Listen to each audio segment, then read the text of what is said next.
Hello and welcome to Inside Iraq. I'm Jassim Azzawi. British Prime Minister Gordon Brown has announced a long-awaited probe into Britain's decision to join the 2003 invasion of Iraq. The announcement was supposed to boost his popularity among the British public, which is at all-time low. Instead, the call for an inquiry has backfired. Critics call the inquiry, which will be held in secret, a stitch-up. So what will the inquiry focus on, and what value will it have for Britain and Iraq? But perhaps more importantly, will it address the key unanswered questions? Mr. Speaker. The British Prime Minister Gordon Brown has announced an independent inquiry into Britain's decision to join the 2003 invasion of Iraq. The call for the long-awaited probe comes 6 years after his predecessor, Tony Blair, controversially backed the US-led invasion.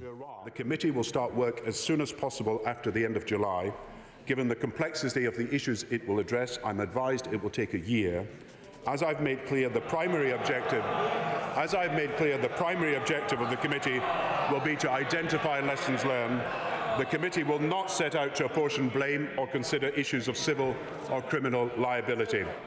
Brown's announcement was meant to appease the British public and boost his plunging political ratings. But instead, the Prime Minister has been criticised and accused of a cover-up. The inquiry will meet in secret and blame no one. It'll have no legal powers to demand documents, and it will not compel anyone to attend or require witnesses to swear an oath. It'll take at least a year to conduct, which means the findings will come out safely beyond the date of the next general election. There's been increasing pressure from the public, opposition parties and members of the ruling Labour Party for an investigation into the war. Many politicians and some relatives of UK soldiers killed in Iraq have called for the inquiry to take place in public. But Brown has cited so-called national security issues as the reason for not holding the investigation in the open. His officials insist that the only way for the truth to surface and allow for an open, honest assessment is to keep it behind closed doors, away from the glare and media hype. The war was deeply unpopular in Britain, prompting some of the country's largest ever protest marches, including a rally which drew almost 1 million people to the streets of central London. Britain committed 45,000 soldiers to the war in Iraq. They were deployed mainly in the southern city of Basra, a Shia stronghold considered safer than Baghdad. A total of 179 British military personnel have died since March 2003 while serving in Iraq. Tony Blair, who was the Prime Minister at the time, was badly tarnished by his decision to join the war and widely lampooned as being a poodle of George Bush, the then US President. Most of the 4,000 British troops remaining in Iraq today will be withdrawn by the 31st of July this year. Around 300 will remain as trainers and military advisors at the request of the Iraqi government. The inquiry is expected to focus on the legality of the war and the reasons for the decisions to go to war. But there are also calls to examine the British government's failure to assess the consequences of an open-ended occupation, which has led to sectarian conflict and may have killed as many as 1 million Iraqis. To discuss the value and the impact of the Iraq inquiry, I'm delighted to welcome from Oxford George Joffé, a research fellow at the Centre for International Studies at Cambridge University and a visiting fellow at the Centre of Islamic Studies at Oxford University. And from Washington, Simon Henderson, Director of Gulf and Energy Policy Program at the Washington Institute for Near East Policy. Gentlemen, welcome to Inside Iraq. George Joffé, given the secrecy imposed by the Prime Minister on the Iraq inquiry, is this a question of too little too late, or is it better late than never? Well, I have to say I think it's both. It's certainly too little too late. But of course it is better late than never, because simply the questions have been raised over the last 5 years. They've never been resolved despite 2 inquiries to date. And therefore it's necessary that in some way a line has to be drawn underneath what occurred in 2003. But at the same time, the fact that it's going to be secret, which means that public opinion can't really ask the questions that should be asked, and the fact that the government will in effect be in charge of the outcome as well, means that no one's really going to be satisfied. The real question, I think, is to ask why indeed the inquiry has been promised at all. And that really goes back to Mr. Brown's problems with his own political party and his problems too with the electorate. He made the promise at the beginning of his premiership. It was something that Tony Blair refused to do. And now he has to live with the consequences of that. And so in a sense, because of his weakened position inside the parliamentary structure, he's now prepared to give in and allow the inquiry to go ahead, but only on his own terms. That is one question you are raising, George Joffe. I have another to raise for Simon Henderson. What is Mr. Brown is hiding? Why is the fact that this inquiry is going to be secret? Lord Guthrie, the former Chief Defence Staff, said Mr. Brown, at the time when he was Chancellor of the Exchequer, he was unsympathetic for requests for money for better equipment for the soldiers in Iraq. I think Mr. Brown has probably taken a very short-term decision. He could have announced this inquiry months ago if he really wanted it. I imagine, I would guess, and frankly I don't know, but I would guess that he's announced it now because it was some demand which he had to concede to in order to maintain the vestiges of unity in his Labour Party, which is very low in the opinion polls and looks like being thoroughly defeated in general elections, which must take place before the inquiry actually is scheduled to report in July of next year. Are you saying he's being disingenuous? He's playing politics with this inquiry? Well, I think all politicians play politics, and Gordon Brown is a politician to his very roots. I think, though, there is an aspect of genuineness to him as well, and he perhaps feels that it's necessary for the coals to be raked over and for some sort of report to come out on Iraq. I think he's probably wrong in this. There are many myths already fully established in this sad saga of Iraq. One of the myths, I'm afraid, was repeated in your introduction, which suggested as many as 1 million Iraqis have died. I can't remember hearing that figure for a long, long time, and I've always thought that was way, way off. We're probably talking 100,000. Frankly, I've written about Saddam and Iraq for many years. I always thought that the cost of getting rid of Saddam, because of the hatred that he produced in the country and the schisms in the country, was going to be 100,000 dead. I don't think it does anybody any favors to exaggerate the number of real dead. Although that is not the subject of this program, but I'll let George Joffe take a crack at it. Go ahead, George. Well, the problem is that we don't really know, but we do know that there have been several quite detailed and quite effective estimates of the number of people who might have died. And one estimate ranges from as little as 30,000 up to 600,000. That was regarded as methodologically quite sound.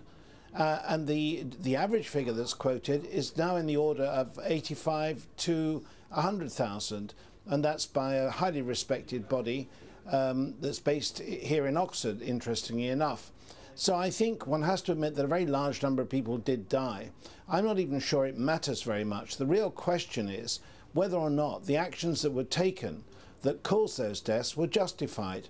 And the answer has to be that there's a good deal of doubt about that, partly because of the way in which the war was planned and indeed the way in which it was waged.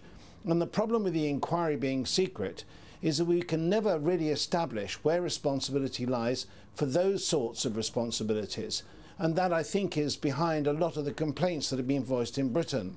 There's enormous anger still over the fact that Mr. Blair led Britain into war, in a war that's perceived generally as being totally unjustified in the way in which it was conducted, whatever the outcome may have been. And this inquiry, rather like the Franks inquiry after the Falklands War in 1982, is not going to provide that sense of closure that is really behind the need and the demand for the inquiry itself.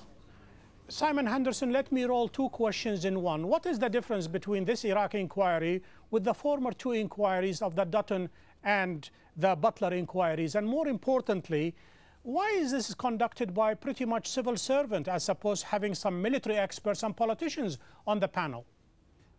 Well, I think it's probably more a traditional British government commission of a type which we haven't particularly seen for a long time.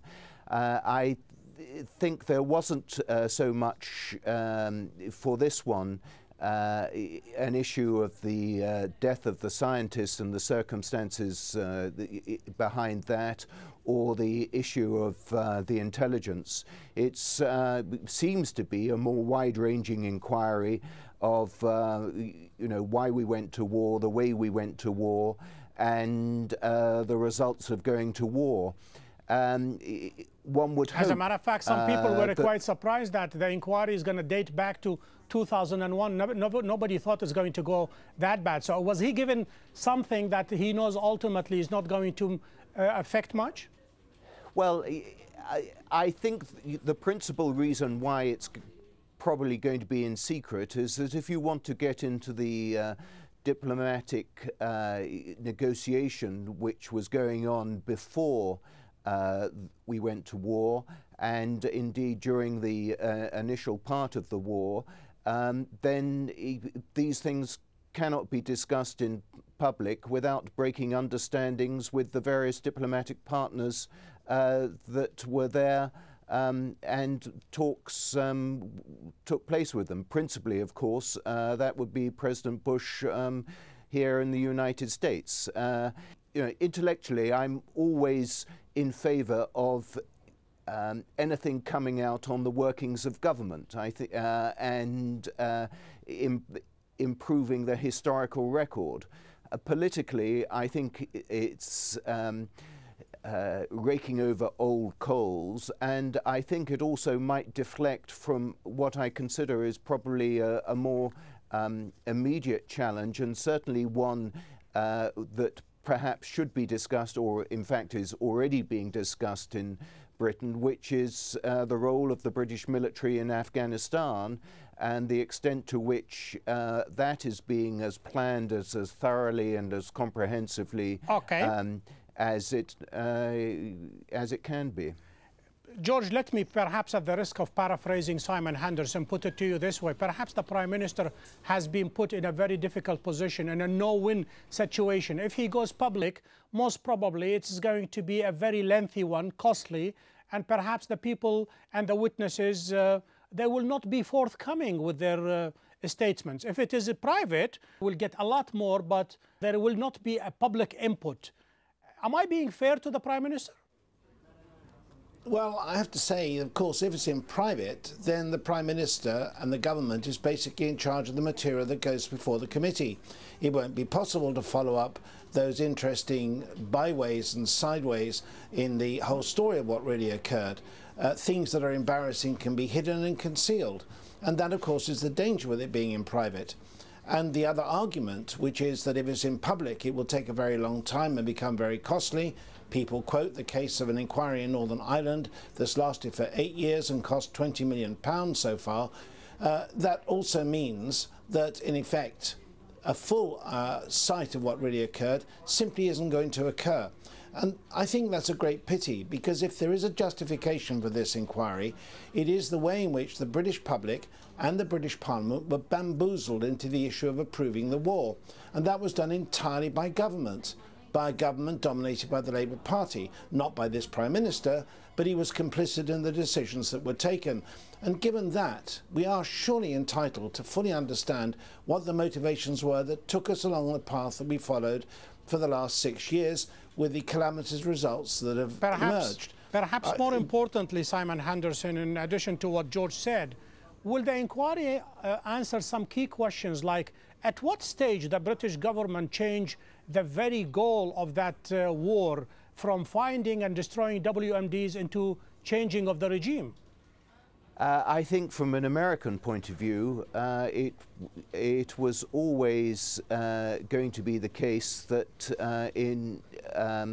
once a war began, the American army wasn't going to turn up in Baghdad and say to Saddam Hussein, "You've been a naughty boy, you really should have shown us where the WMD was. Now behave yourself and we'll leave." It was always inevitable that Saddam would but be isn't that exactly overthrown. what Jack Straw at the time, the foreign minister, said? He said, I see no reason once the WMDs found and discovered that Saddam Hussein can remain in Baghdad? Yes, I saw the quote as well. Jack Straw says multiple of things, and you'll have to ask Jack Straw on it. I think the bottom line is, and I think in your commentary you're not making this point, Iraq is a better place for not having Saddam Hussein there. Here's your chance, George. Well, that may well be the case, that Iraq is a better place because Saddam Hussein has gone. We're not arguing about the outcome so much as the means by which it was achieved. And it's actually the case that British ministers openly, deliberately and repeatedly misled public opinion. In fact, we know quite a few of the main outlines of the decisions that were taken. We know that it was in April 2002 that a formal decision was taken to go to war and to get rid of the Saddam Hussein regime. It was never voted on by the British Parliament, who are in theory the ultimate entity responsible for making those decisions. It was decided by the Prime Minister, then Mr. Blair, in the United States for reasons that had nothing to do with Iraq.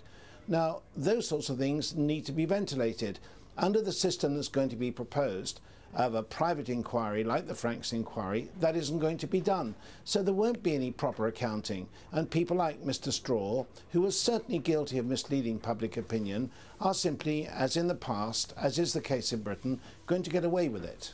How is the inquiry going to square the two statements and the two positions, Simon Henderson, by the Attorney General, who actually gave the green light to the Tony Blair government to proceed with this war? He said, even without a second resolution, this war is legal. And between the Admiral Sir Michael Boyce, who's now a Lord, who wanted a written assurance from the Prime Minister that this war is legal, he wanted to cover his 45,000 British troops.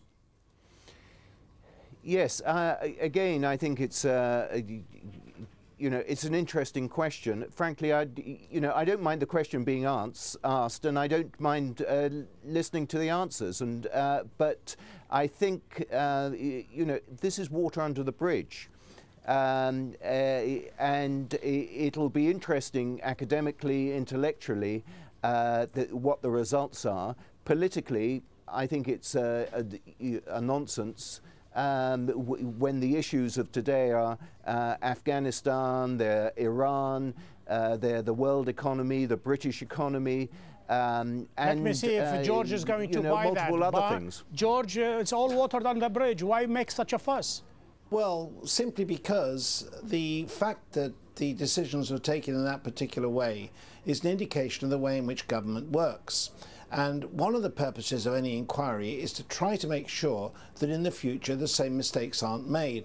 And therefore it's a question of examining the process, not the outcomes, not the causes so much, but the process itself by which decisions are made. The evidence is that decisions in the case of Iraq were made in a way which was unacceptable in any democratic society. Now, whether or not that was true in the United States is something I can't comment on, but it certainly was true here. And that is important because when we look at Afghanistan, and indeed in the press in Britain at the moment, there are a large number of articles suggesting that the inquiry should now be looking at Afghanistan, not at Iraq, in exactly the way that Simon suggests. The reality is the decisions being taken about Afghanistan are being taken on exactly the same basis as they were about Iraq. And therefore, until you understand the way in which that was done in Iraq, you can't possibly begin to criticize effectively what's now being done in Afghanistan. Simon. The military, by the way, are as concerned about Afghanistan as they were about Iraq. And their concerns are not being attended to by government. And that in itself is an indication of the importance of any inquiry about the way in which the Iraq war was organized and carried through. Simon Henderson, most of the editorials in British papers immediately after the pronouncement in the House of Commons about the Iraq inquiry said something very interesting, and that is the Prime Minister has lost the grasp of the depth of distrust and damage done to the British public regarding politicians and politics as practiced in England. Well, I think he probably has, although I'm saying that from the vantage point of Washington, D.C., and where my finger on the pulse of British politics is via what I read on the internet every day in the British newspapers. But I think the principal issue of why there is so much distrust is no longer Iraq. Indeed, even if Iraq was an issue, It's the more recent news which has come out of Britain about the way that MPs, not only of the governing party but of all parties, have been claiming their expenses in a manner which is entirely unacceptable to much of the electorate. George Joffe, the families of the killed soldiers, they already termed this inquiry as a whitewash. They were questioning the fact that as the attacks increased on British soldiers, most of the soldiers were withdrawn and equipment were not forthcoming for them. That's quite correct, and that's been one of the major complaints, that in fact the British forces in Iraq were ill-equipped for the job they were asked to do, and that the Ministry of Defence, and by extension of course the Treasury behind it, were not prepared to spend the funds necessary to give them the best opportunity they could to achieve the results they were supposed to achieve. And that is important. But I'd like to go back to Simon's point. Yes, of course people at the moment are acutely concerned about MPs' expenses, but that in itself is part of the problem, because one of the reasons why members of Parliament have behaved so badly is because, in effect, they have very little sense of responsibility for what they do. And they don't have a sense of responsibility for what they do, partly because Parliament has been hollowed out by the Blair and the Brown administration. So in a sense, all these things are connected. If you don't give Parliament a sense of its own responsibility, if you deny it the opportunity to take real part in decision making, you can't be expected if members of Parliament then begin to misbehave. And therefore the question of Iraq is part of an organic whole involving Iraq, Afghanistan, the behaviour of MPs in Parliament, the nature of Parliament itself, as well as the nature of the Brown administration. George Joffe, Simon Henderson, gentlemen, thank you for being guests on Inside Iraq. To access the show and to send us your comments, please go to aljazeera.net/English. We have reached the end of this show. Join me next week when we take another look inside Iraq. Until then, have a great week.